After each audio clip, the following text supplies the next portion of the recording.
Is Barry O'Leary. He's Chief Executive of Ireland's Industrial Development Agency.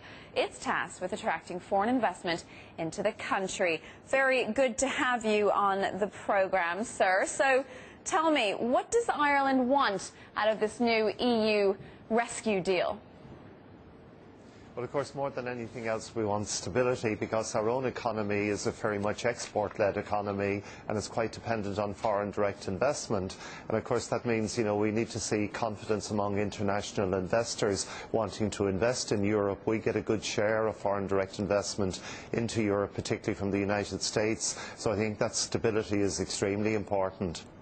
Why should Europe give you any more money when your corporate tax rate is so much lower than everywhere else? It's not fair.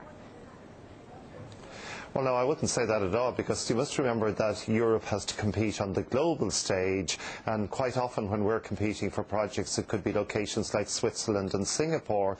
But you must remember that there is a difference between the nominal and the effective tax rate, and the Irish system at 12.5%, a maximum of 12.5%, the effective rate is quite high, whereas other jurisdictions have a much more complicated tax system that you get various write-offs. So I think it's been shown that Europe needs to attract in particularly the technology sector. If you look, the technology sector is dominated predominantly by US companies, and they can go anywhere around the world.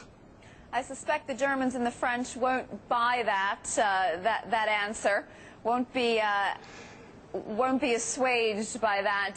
How safe do you think is the 12.5% corporate tax rate? Are the Europeans going to push for you to raise it again, do you think? No, I don't think they are, because they see that the rescue package that was put in place for Ireland, that Ireland is sticking to all of the metrics, the performance indicators, and it's in the interests of all of the other European countries that Ireland gets out of the downturn, and there is growth in the economy, albeit relatively moderate growth. But just going back to the tax point that you make, there are big allowances both in Germany and France. The top 40 companies in France pay an effective rate of 8% corporation tax. So I think it's important to look at the totality of the incentives that are available. All right, so you have had great success attracting tech companies, banks. What advice do you have for the other countries in Europe's periphery who would like to do the same? Yeah, I think one of the successes we've had from an FDI perspective is the fact that we've built clusters very strong in the pharmaceuticals, the medical devices, the technology sector, but a huge growth cluster for us is the digital media, digital content. We now have the top 10 companies born on the internet, anybody from Google to Facebook to LinkedIn, etc. So I think that building of clusters, and that tends, if you get the first few leaders in a cluster, you tend to get more following, and we're definitely seeing that.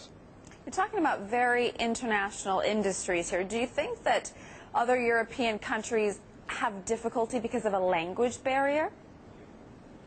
Well, there's no doubt that English language is spoken in Ireland quite clearly is an advantage. However, it's also important to say that the majority of the companies that you look at, particularly say the top 10 born on the internet, they're in Ireland servicing their European operations. So somebody like Google has over 2,000 people, but about over 60 languages. So the English language is good, but of course there are many, many other languages that are needed to build these pan-European centres. Isn't it kind of strange that the whole idea of the Eurozone is to get you doing more business with each other, yet the companies that you're attracting to Ireland are from the US?